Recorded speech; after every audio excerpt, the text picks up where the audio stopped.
Hello everyone and welcome to my channel. I'm Neve and today I'm going to be sharing a little passion project with you all. As you can see from the title, it's obviously a scarf and I will be revealing the finished product at the end. But to start, I'm just going to give a little backstory, a little ramble, and then we can dive in. So basically about 4 years ago at this point, I purchased this beautiful scarf from a Lazy Oaf sample sale. And I love this scarf because it is both practical and functional while also being just so cute. Pom-poms, hello. And at the time of getting it, I went searching to see if Lazy Oaf had any other scarves and I came across this scarf, which is equally adorable, but judging by the fact it was sold out, the original price, and the fact that people on Depop literally had ISOs for that scarf, I was thinking it is highly unlikely / impossible I will ever own that scarf. So I thought to myself, why don't I just make my own version? And that's exactly what I did. It literally took me about a year because I would procrastinate every single stage. But she's finally finished. I'm very happy with the result and I'm going to be sharing the process today with you all. I'm reluctant to call it a tutorial because my first step do be make a scarf. But that's only because step 1 was a stressful time. However, from step 2 onwards, it's a tutorial. I have detail, I have footage. Enough rambling, let's dive into step 1 and see how my scarf turns out. So basically for step 1 of my scarf, and since I like to work smarter and not harder, I decided to go ahead and use my knitting machine to make the base of the scarf. And as we see on the original scarf, this is a very fine, small knit. So this was obviously also done on a machine. So why don't I copy that method? And I have no footage of me doing literally anything on the machine because this was a stressful time. This was a test of my character because the amount of times I set this up and started making my rows and then stitches started dropping and I had to start over and over and over again. It was really something. I had to call my mom for backup. I was like, Mom, I need assistance. She was helping me. She was also dropping stitches and it was just not fun. But eventually, somehow, we managed to make the full scarf. So yeah, I'm sorry there's no footage and that's literally so useless. But let's move on to step 2 where we can actually see some content. For step 2, you will need a scissors, a darning needle, and then a pom-pom style yarn. I have this white one, and of course, your scarf base. Firstly, separate your pom-poms by just cutting halfway between them. You are going to need a ton of these. I'm just showing a tiny handful, but you will need a lot. And then basically, you thread one end of the pom-pom through your thick darning needle, and then literally just stitch it through any of the holes in your scarf that will naturally be there because of the type of knit. And then I put the needle through the scarf on the other side and then thread it since the string isn't that long.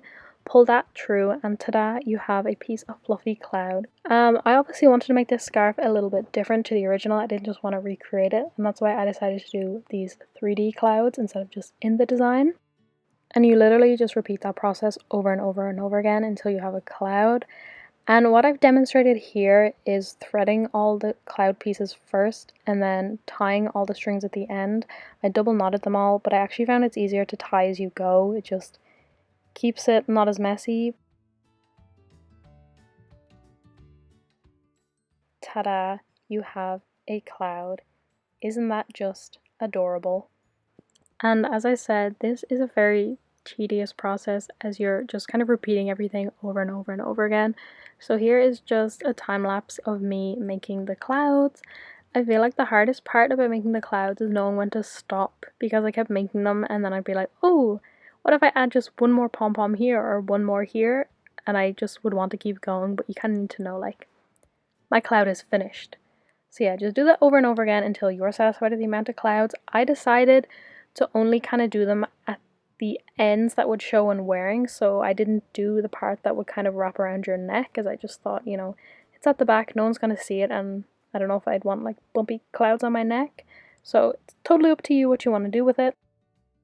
And here is my finished result when I was satisfied with the amount of clouds I had. At this point, my scarf is just one single long scarf, so in order to make it a double layer scarf, I just folded it in half, right sides together, and just stitched all the way around the edge. The strings you see from the clouds, don't even worry about them because they're going to be hidden on the inside. It is very important to leave a gap in your scarf so you can turn it the right way around. Once you do that, I'm basically just pinching the edges together, as you can see, and like continuing my sewing to make the gap as small as I can make it. My explanation of this is pretty poor, so hopefully the video footage backs me up because what am I saying? But once the machine it gets too awkward to make the gap too small, I then just squish the hole together like this and just sewed on the right sides, if that makes sense. And as you can see, it's not detectable, so it works fine. Next up, you'll need a 2 kilo bag of flour, some sellotape, a scissors, and our thick old darning needle again, and your choice of coloured yarn, and of course the scarf. So straying away from the original scarf, I decided to do tassels at the end instead of pom-poms. So what I'm doing here is sellotaping my yarn to the flower bag and just spinning it round and round to create the tassels. Like the clouds, you're going to need a lot of these. I'm just doing a small amount as an example. Once you've done enough, just simply snip it and then remove the sellotape and like whoosh the yarn off the bag of flour. This will give you, as you see, like a ring of yarn, and then you're just gonna cut both sides to make it into separate strings. And for the tassels, I'm pretty sure I separated it into 3 strings per tassel, as I'm doing here.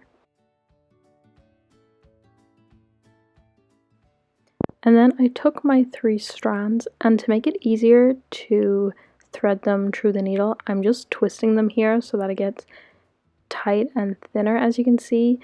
And then the easiest way I found was to rub the needle on top of the yarn, and eventually a little bit pokes through the hole, and then I just use my nails to like fully pull it through, as the wool, if you don't do this, it's like too thick to go through the hole and it's a big hassle.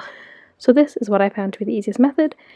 And then I literally just stitch through the yarn, as it does have gaps, pull the tassel like halfway through, and then simply tie it in a knot. And that is how I made the tassels. And like everything in this process, this is very tedious, and you just repeat this process over and over again until you've lined both ends of your scarf.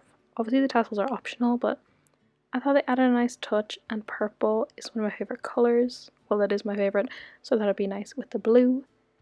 And yeah, these are my tassels, and I'm just going to do another time lapse so you can see me doing it again and again and again. Yay!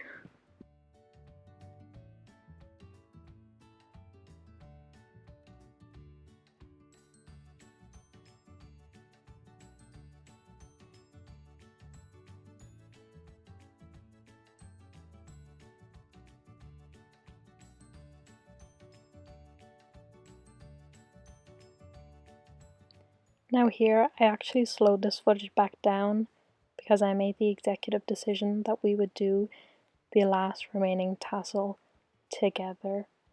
So that's exactly what I'm doing here. Threading my tassel through the scarf, pulling it halfway through, tying a knot, and making the very last tassel. Success! And voila, here are all the tassels in their shaggy gloriness. Isn't she beautiful? Little overview so we can remember the full scarf.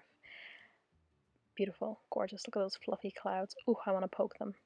So yeah, basically, as you can see, these tassels are not super even, so I did start trimming them to try and make it more even. But then I was like, you know what? Who's going to be looking at the symmetry of my tassels? So I did a few snips and then thought, I'm leaving it how it is. So here I am, just trimming it up a little bit. And finally, here I am modeling the finished product. Yay!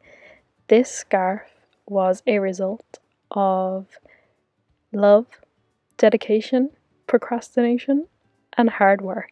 Because isn't she just a cutie? I do kind of wish in hindsight I'd made the clouds bigger. I think would have looked better, but that obviously is just like a personal thing. Like, look how proud I am of myself. Wow. And here you can see what I meant by only putting the clouds towards the bottom and not at the neck part. And yeah, that is my scarf. I just want to say thank you so much for watching this video and being part of my channel. I hope you enjoyed this non-tutorial tutorial. Don't forget to subscribe, and hopefully I'll see you next time. Bye!